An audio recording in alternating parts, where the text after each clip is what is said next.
네, 이슈앤피플 2부 막 출발했습니다. 2부의 첫 번째 코너 가기 전에 우리 조영남 오라버니가 큰 수고하셨네. 아주 그냥 뭐 잘잘하게 말씀하시네요. 네, 그래서 그냥 얼른 다시 한번 말씀드릴게요. 자, 오늘부터 21일까지 다다음 월요일까지입니다. 네. 라디오 청취율 조사 기간이에요. 그래서 02로 시작되는 전화 가서 프로그램 질문을 하시면 YTN 즐겨 듣고 그중에 이슈앤피플 잘 듣고 있습니다. 네. 라고 답변해 주시면 감사하겠습니다. 정말 감사하겠습니다. 저희가 커피 쿠폰 선물로 드리고 있습니다.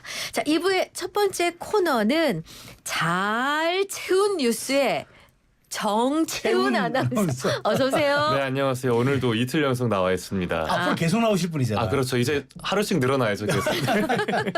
반갑습니다. 네. 자, 첫 번째 소식입니다. 미국의 상호 관세 발표가 하루 앞으로 다가왔습니다. 세계 각국이 트럼프 대통령 설득에 나섰다고요? 네, 그렇습니다. 어제도 잠시 이야기를 나눴었지만 네. 트럼프발 관세 폭탄에 글로벌 시장이 그야말로 휘청휘청 거리고 있죠. 맞습니다. 네, 가만히 앉아서 당하고 있을 수는 없으니 각국이 대응책 마련에 나섰습니다. 먼저 유럽연합은 상호 무관세를 제안했다고 네. 해요. 예. 협상을 제안하면서도 네. 미국이 응하지 않으면 대응 조치에 나서겠다고 압박을 했고요. 네. 관세 전쟁에서 절대 빼놓을 수 없는 나라가 중국이죠. 그렇죠. 네네. 네, 중국은 미국산 제품에 34% 보복 관세로 맞섰는데요. 네. 그러자 트럼프 대통령은 다른 나라랑은 즉시 협상이 가능한데 중국에는 50%의 추가 관세를 매길 수 있다면서 으름장을 놨습니다. 아이고, 어머나. 더 야, 세지고 있네요. 정말. 아니, 이렇게 강대강 대치가 이어지고 있는데 가장 중요한 우리나라 사정은 어떻습니까? 우리나라 지금 대통령이 공석이잖아요. 그렇죠. 네. 사실 쉽지 않은 상황이긴 합니다. 네. 정인교 통상교섭본부장이 미국을 가서 대미 협상을 시도한다고 해요. 네. 뭐 아시아의 다른 나라들도 트럼프 대통령과 통화를 하거나 무역 대표단을 미국에 보내서 협상을 시도하고 있습니다. 네. 이 트럼프 대통령이 각국의 협의에는 응하겠다라는 태도인데 무역 적자가 사라지지 않으면 관세 유예나 철회가 없다는 네. 게 또 기본적인 입장이에요. 아. 그래서 관세 정책 충격이 쉽게 사그라들지는 않을 전망입니다. 아이고, 그렇네요. 그렇군요. 네.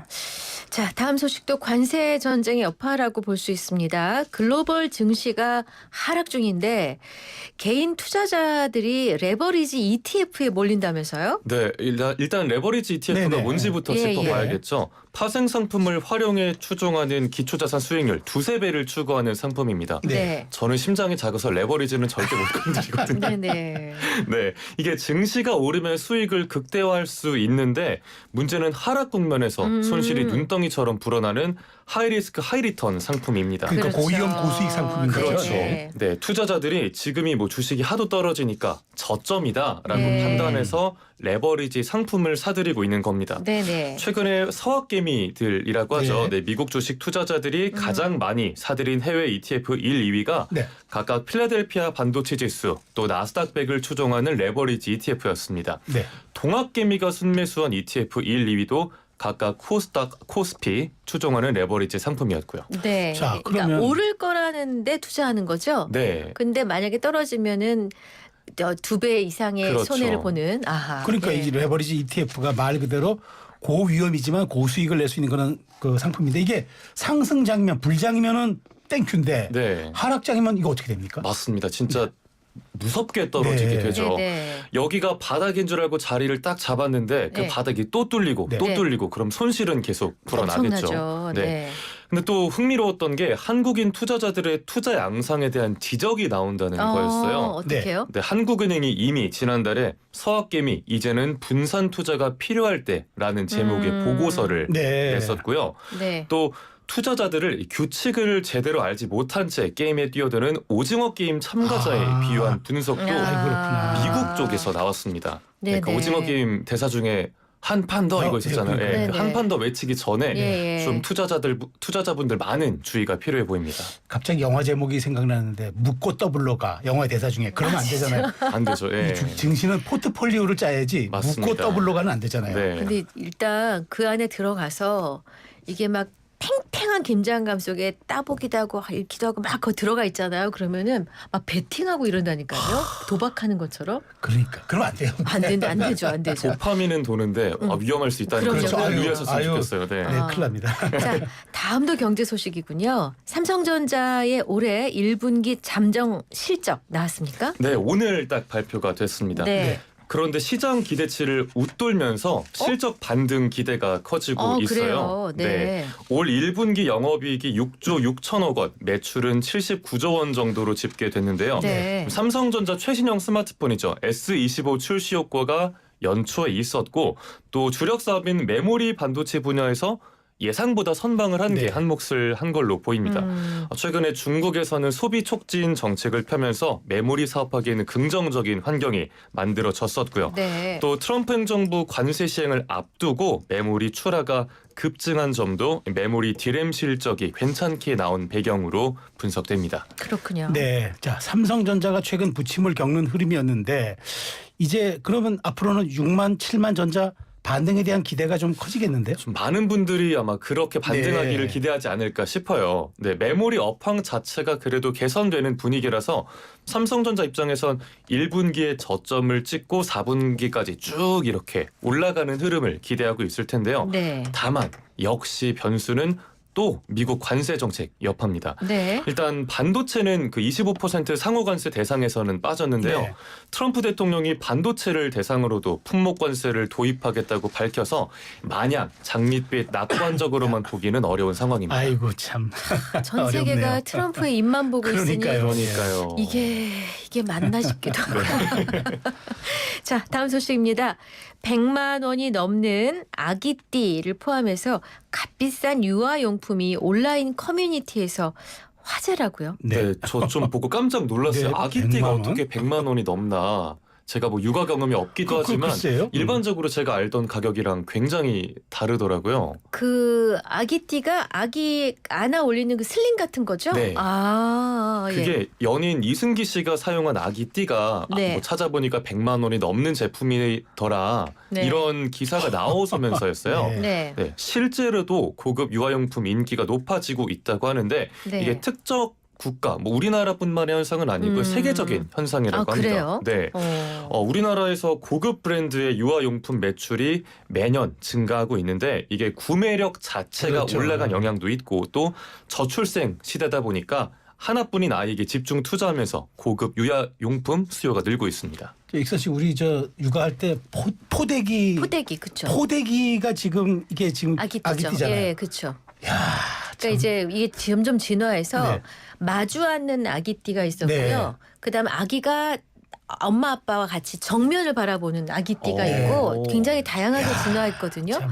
이제는 그냥 얻고 다니는 포대기 하나만 됐는데. 아, 근데 진짜 저도 들은 게 네. 베트남이 인구 분포가 굉장히 출산을 잘하고 있고 오. 젊은 세대가 네. 많잖아요. 네. 여기서 그렇게 고급 유아용품이 잘 팔린대요. 아, 그렇구나. 진짜 이제 사실 세계적인 거죠. 예. 대세예요, 맞아요. 예. 그러니까 요즘 아이를 안 낳는 시대다 보니까 집안에 이제 애 한 명 생기면은 자 부모 있죠, 조부모 있죠, 네. 이모, 삼촌, 고모, 친한 지인들까지 다 선물하니까 맞아요, 이게 맞아요. 맞습니다. 고가화 될 수밖에 없는 거죠. 네, 저도 실제로 뭐 친한 지인 애기 너무 네. 막 예뻐서 선물도 해준 적이 네, 있었는데 네, 네.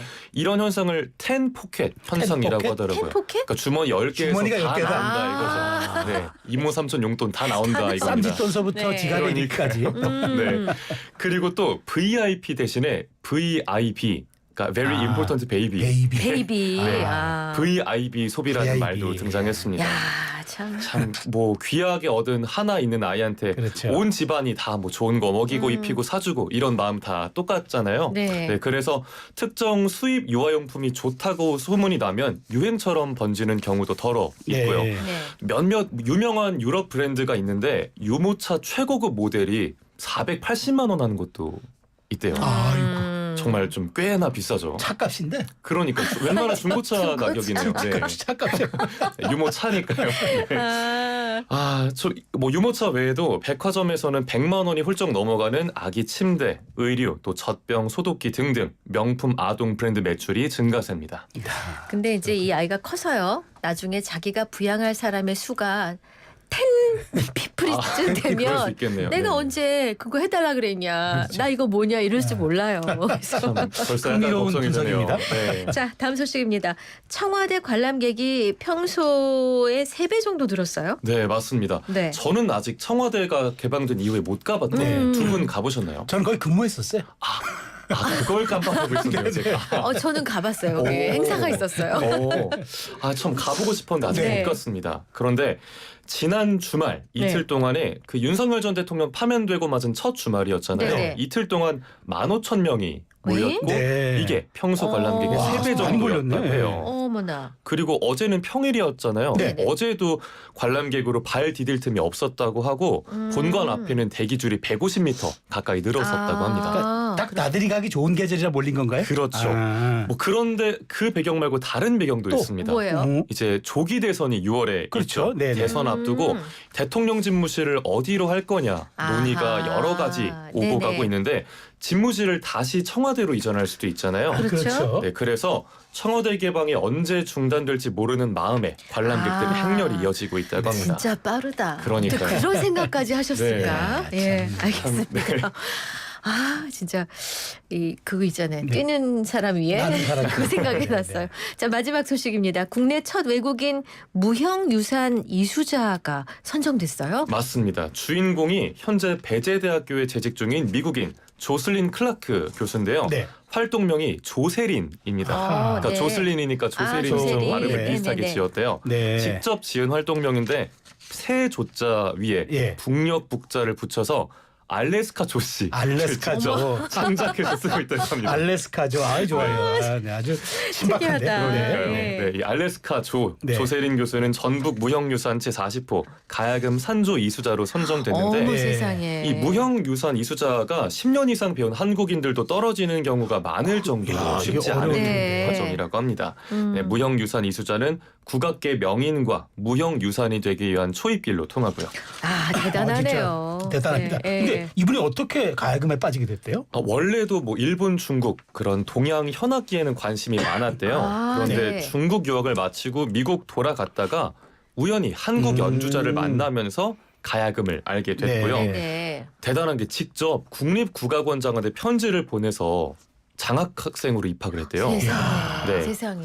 그렇게 야. 가야금과의 연인이 참 네. 멋지게 시작이 됐고 네. 네네. 2005년에 하버드대 박사 과정을 밟는 과정에서는 논문 주제가 판소리 가사였을 만큼 푹 가야금에 빠졌다고 합니다. 네. 또 이런 말을 했어요. 국악과 가야금은 한국인이 가장 장단과 조를 잘 알 수 있는 소리인데 시도하는 이가 점점 줄어 슬프다. 아. 네, 저도 오늘은 오랜만에 국악 들어봐야겠습니다. 아하. 아, 저는 이분이 배우고 싶어서 한국의 국립국악원장한테 편지를 그러니까. 보내가지고 장학생이 됐다는 게 저한테는 눈이 번쩍이에요. 그렇죠.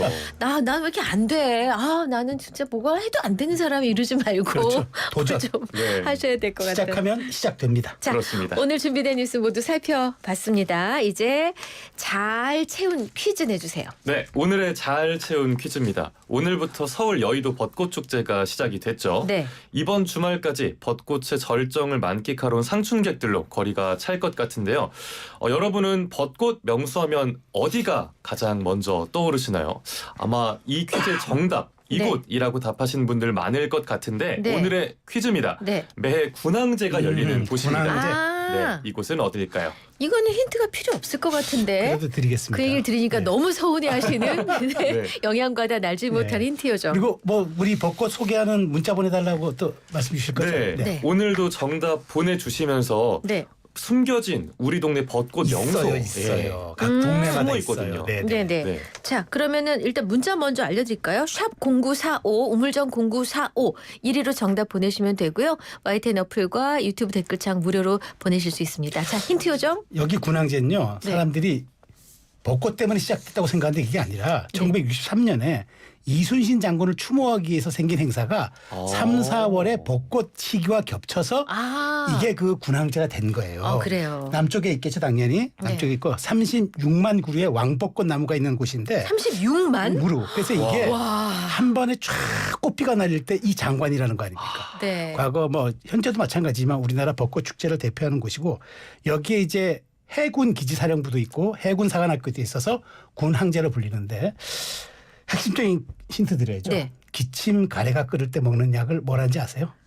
진해거담제라고 합니다. 진해거담제. 아, 진해 진짜. 거담제. 청취자를 제가- 뭘로 하시고 정말. 제가 그걸 즐겨 먹어요. 아니, 이거는 청취자 아니, 거담제라니까. 자, 샵 0945 열어두겠습니다.